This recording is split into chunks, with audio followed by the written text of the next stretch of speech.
take a choice of any longer. Feel the rhythm of the music getting stronger. Don't you fight it to each other, do that conga beat. Everybody gather round now. Let your body feel the heat. If I could reach higher, just for one moment touch the sky. From that one moment in my life, I'm gonna be stronger. Know that I've tried my very best. I put my spirit to the test. Get on your feet. Get up and make it happen. Get on your feet. Stand up and take some action. As they take their seats, I'd just like to point out that you are two of the most attractive people I've ever seen in my entire life. So congratulations on that. Thank your parents for those Yeah, great I gotta genes. thank mom and pop for that one. I I guess. also like that you've sort of dressed to match each other in your maroon. We like to do that. It We like to keep the happens. people happy.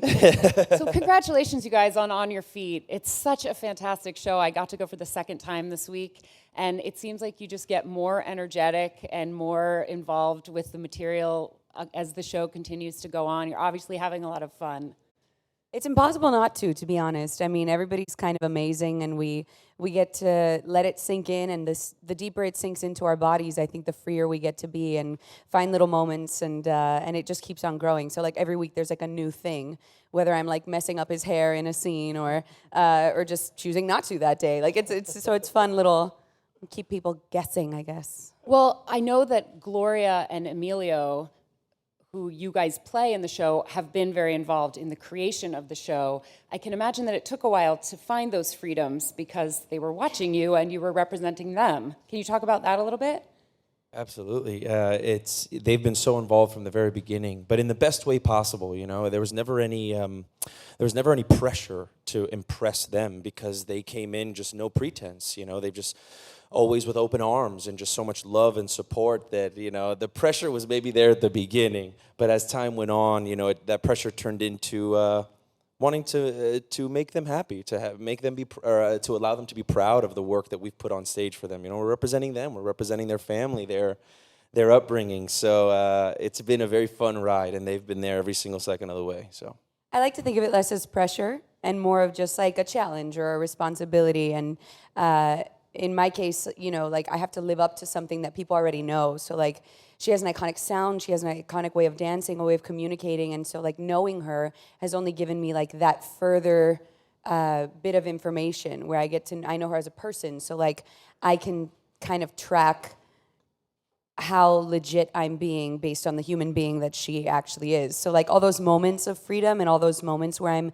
taking a risk or doing something that came from my mind, that only makes me feel closer to her in a way because like the freedom of playing her comes from knowing her. So it's kind of cool. So would you say that rather than doing an impersonation of her, you've developed a character of Gloria that's based on the real Gloria? Absolutely. I mean, the first thing that she told me, we went to dinner in Miami at one of her restaurants with, mind you, it was the craziest night. I hadn't even started this process, and they invite me to dinner with Kenny Ortega at their restaurant on South Beach. And I was like, first of all, what do you wear to that? Second of all, I was like, yes, I'll be there. So I show up, and she was just like, I hadn't done day one of rehearsal, and she was like, I don't want you to impersonate me.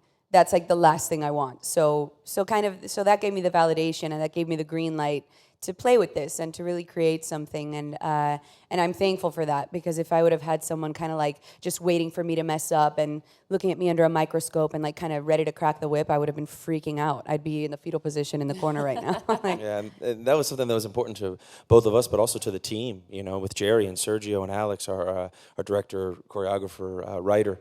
From the very beginning, it was just. You know, we wanted to have the freedom to create these people, but we didn't want to do impersonations of them because, you know, I'm not Emilio. You know, I'm Josh up there. And you sure sound like him. Yeah, I try my best. He's one of a kind. But, you know, the way it was written and the way we're doing it up there, we just want to represent who they are, you know, and put them on stage. And we're still doing a musical, you know, so we're trying to figure out where to fit in to make it a musical, to make it a fun, you know, 2.5 hours and an important 2.5 hours for the audience. Yeah. Can you talk about the process of learning the dialect, the way that Emilio speaks? If you haven't seen the show, Josh has an American accent in real life, right? But Emilio has a very distinct way of speaking to the point where there are characters in the show that don't think he's speaking English, even though he's speaking English. Can you give an example of like a line in the show, or even just say a sentence now in the Emilio? Well, I'm really excited to be here at the AOL Build, and the other way would be I'm very excited to be at the AOL Build to do the interview with Anna and Laura. It's very exciting. Our writer always has a joke. Alex, he always says, "Oh, so exciting! It's so exciting."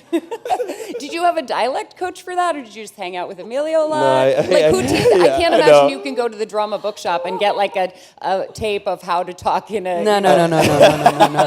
I appreciate you telling me that, because it's always really nice when people are like, "How many hours did you work on that?"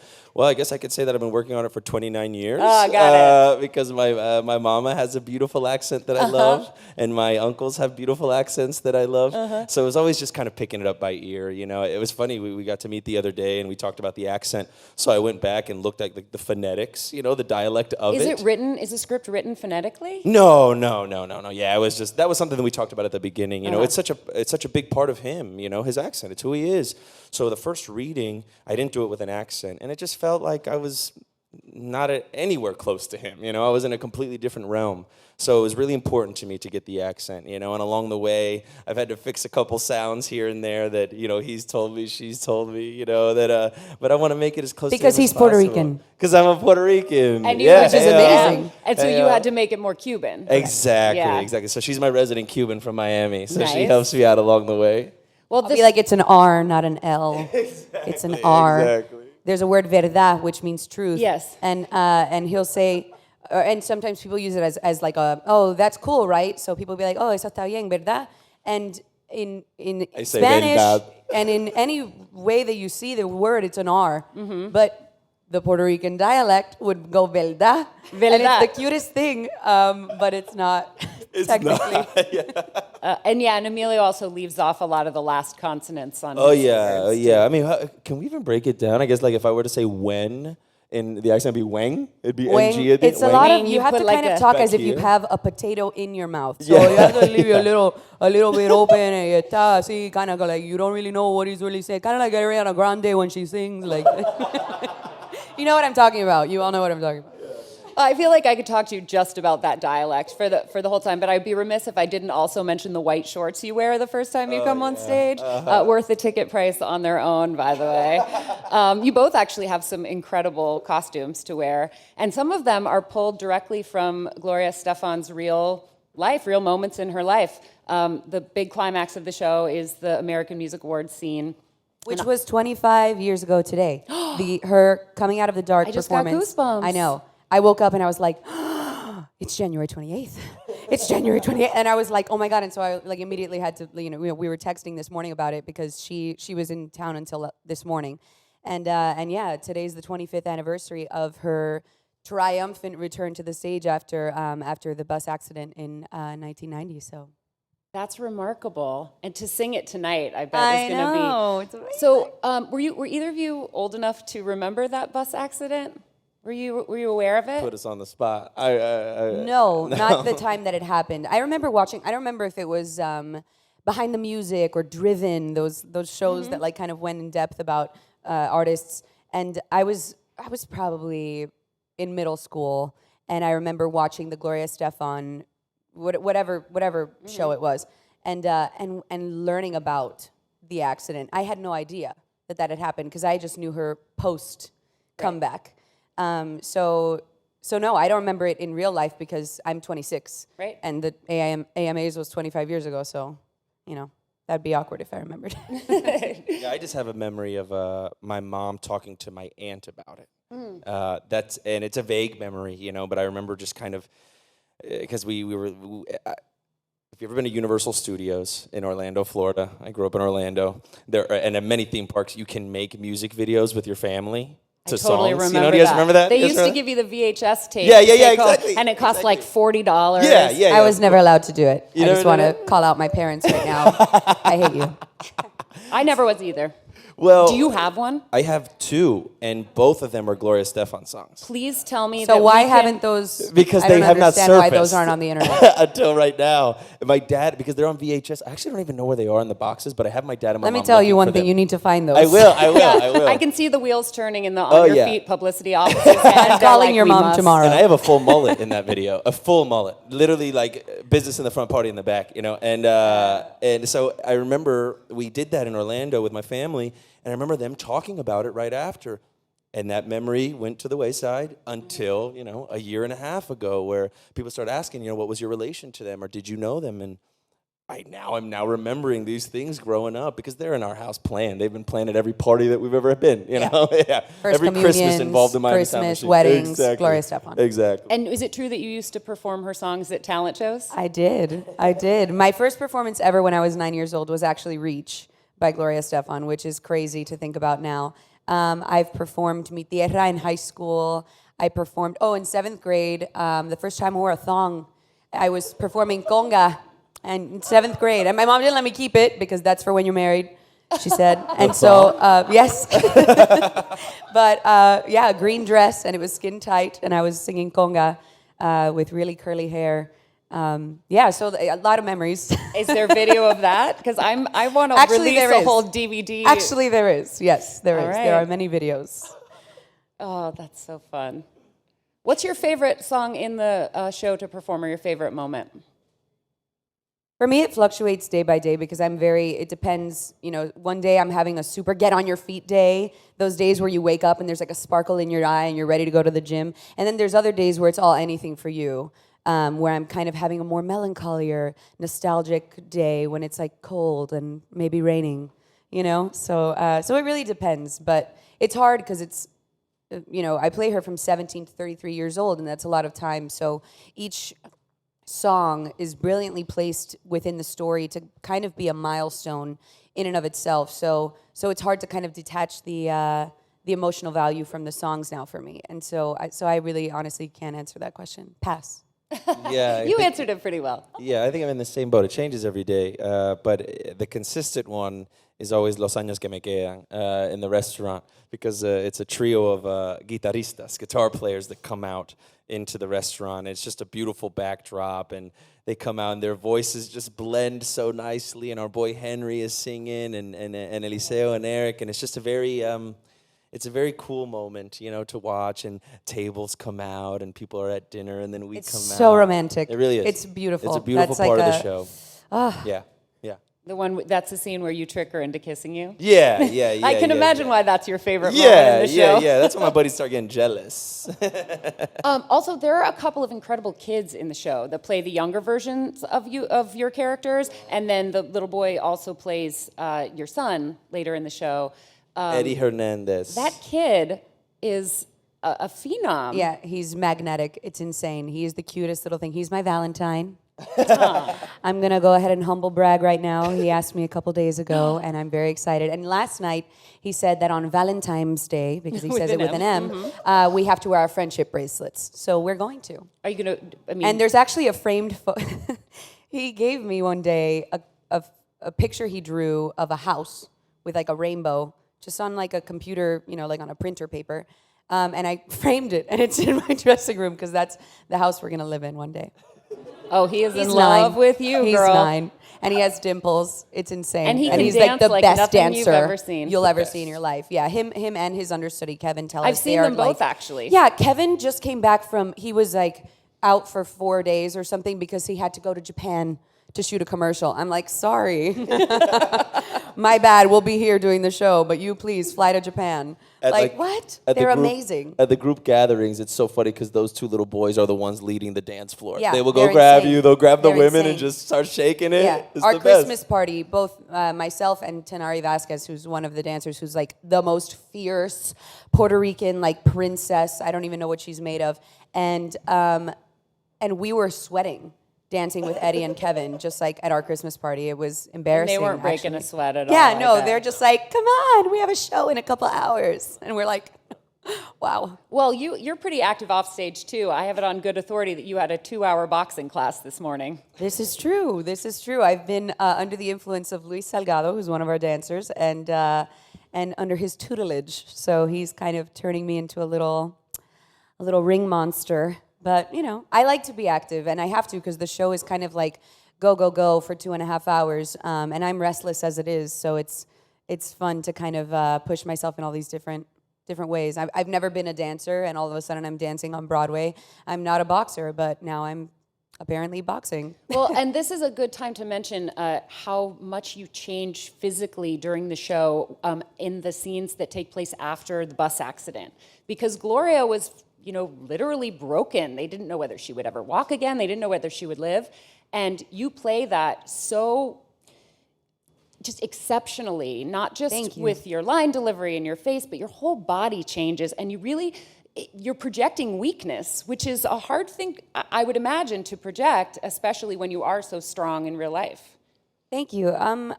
I think that there's a lot of strength, really, that comes in those vulnerable moments, just for anybody in real life. And in her case, those scenes, I really love Act 2 for that reason. Because, yes, of course, I feel powerful when I'm doing the concerts, but I actually feel the most powerful as an actress when I'm doing the scenes that have me the most debilitated. And I've learned that in my life firsthand, so it's kind of an incredible thing. And it's my challenge is to, and my goal, I guess I should say, is to never, ever play the victim. Because she never lets herself be the victim. She's trying to take control, but she's also... Sometimes that means allowing yourself to feel broken, allowing yourself to feel hurt, and life does that. That's real. So it's definitely a ride to do that, you know, every day, sometimes twice. But there's something about the story and that moment, actually, that coming out of the dark moment afterwards, getting on stage again it's therapeutic. It's almost like cathartic, and it gets you into the next one. And then I'm like, okay, time to wash my face and do that all again. I can only imagine what it's like for Gloria to watch that scene, especially to have seen it in the early stages. Do you know whether she ever had to like step out and separate herself from reliving that? Actually, not from those scenes, which only goes to show the fiber of humanity that she has as a woman and as just a human being.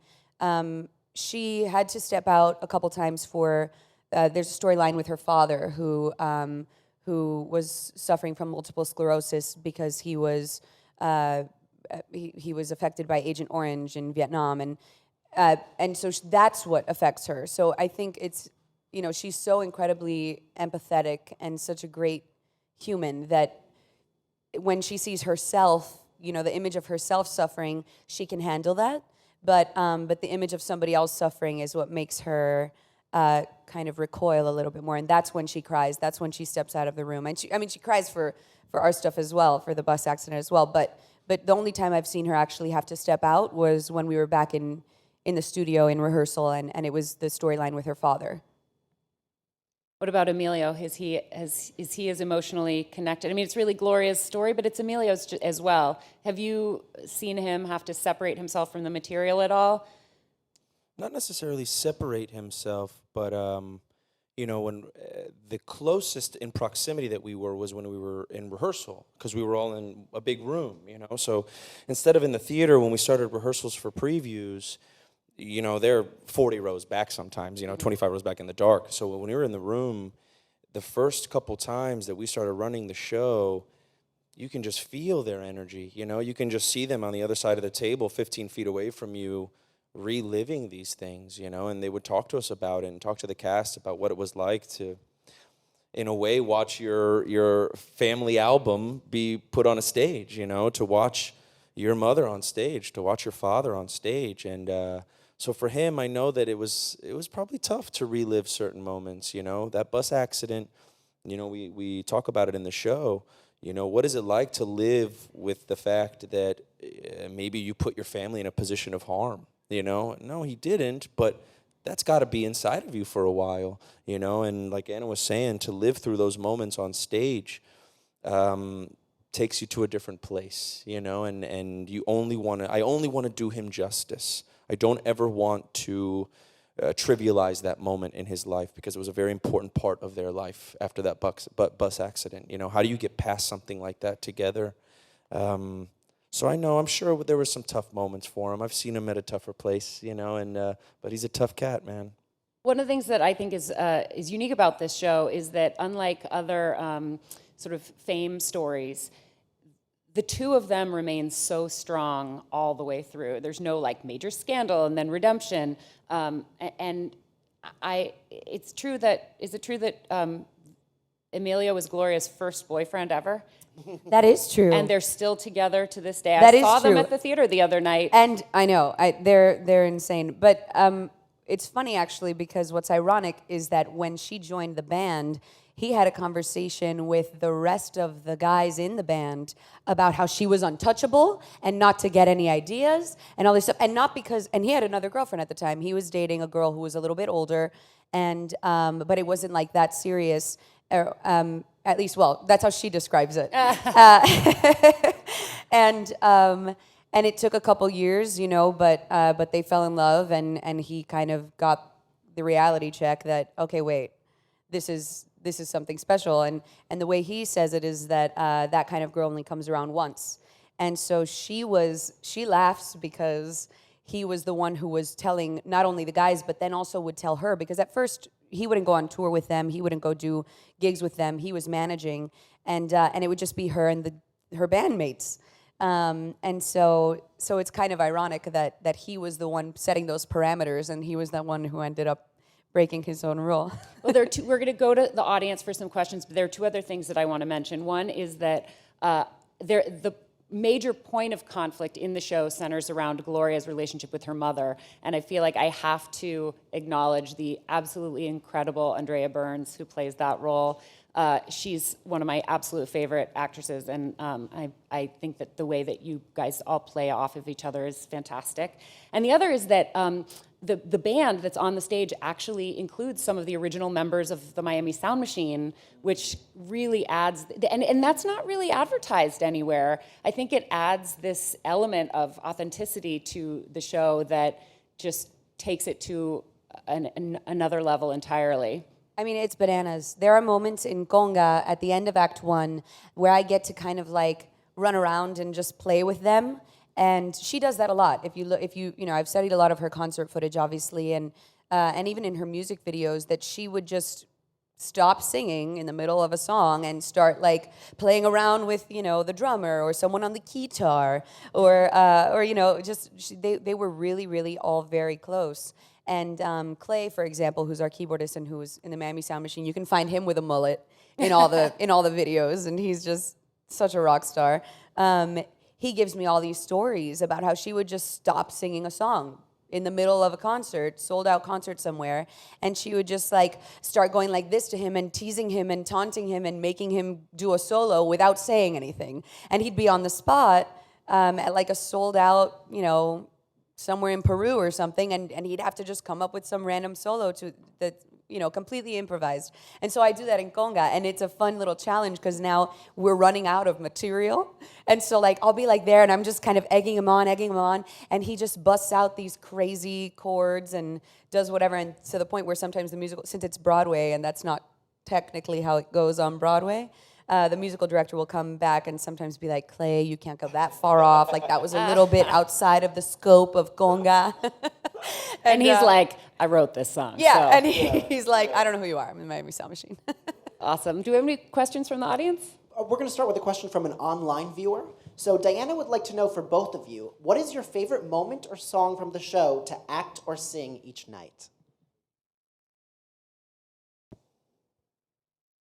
I love the mega mix at the end. I think that's a lot of fun. I think it's it's kind of like you see our entire cast, the show, and it comes in coming out of the dark, and it's a very uplifting moment. The choir's behind her, and then we finish the show, and in true Jerry Mitchell form, a solid mega mix is the way to exit.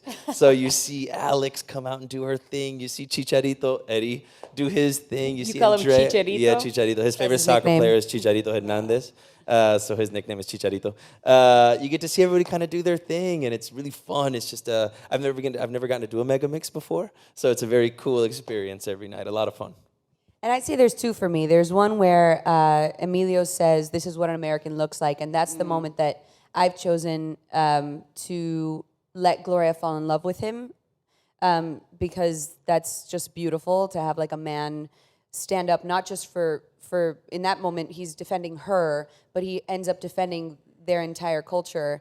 And I think that that's like a really, really powerful moment. So I love that shift, because I go from, is he about to punch this guy in the face, to, oh my God, I love you. And it's a really fun, and I don't have to say anything, and it's not, there's no line, there's no song. I'm just standing on stage watching him deliver this very powerful moment in the show, and I love that. And then the second one is in Tradición, which is kind of like the big celebration of Cubanness in Act 1. And that's when my character is really introduced, because that's when it goes from Alex Suarez, who plays young Gloria, to me. And right as we switch, we say, I love you.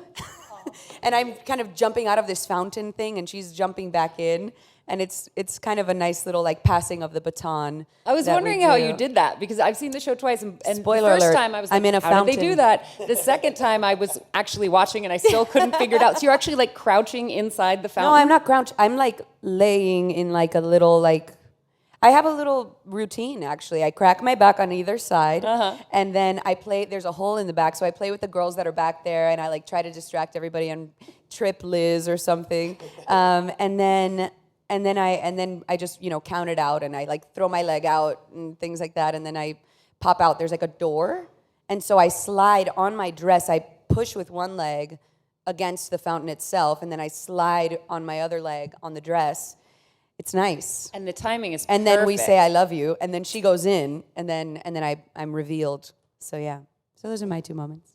Other questions? Hi guys. I saw this show in previews and I just loved it. So biographical musicals have become like a huge thing now, with Beautiful, with Fun Home, with Hamilton. So what works about those shows? Like how do people respond to that so well, do you think? I think it's because it's authentic. I think it's because it's something people can relate to. I think it's also kind of unveiling some mysteries, like all of these characters that are real life characters.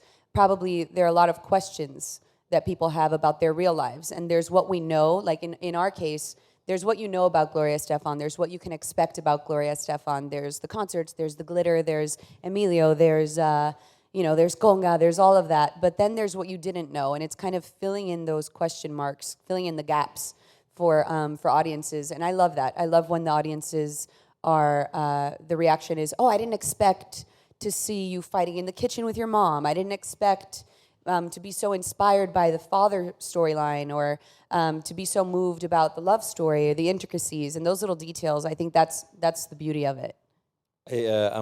I'm watching Fargo right now. Have you seen Fargo, the movie or the series? They're both amazing, obviously. But at the beginning is based on a true story, and that's what made me think about it, is that even though it's not, right, ours is, I think there's like, you allow yourself, being told or knowing that these are real people, you kind of allow yourself to go on the journey a little bit more. You don't put that filter in between. So I think that's probably what's going on, is that people are realizing, wait, there's amazing stories to tell still that haven't been told yet. And this is one that we've gotten lucky enough to get to tell. So hopefully people get to go on that journey. It's like a version of like, I can do that. Yeah. I'm a human being too. Like, these are just human beings that did something extraordinary. Like, that means I have the potential to be extraordinary. I think that clicks deep in the subconscious. I don't know.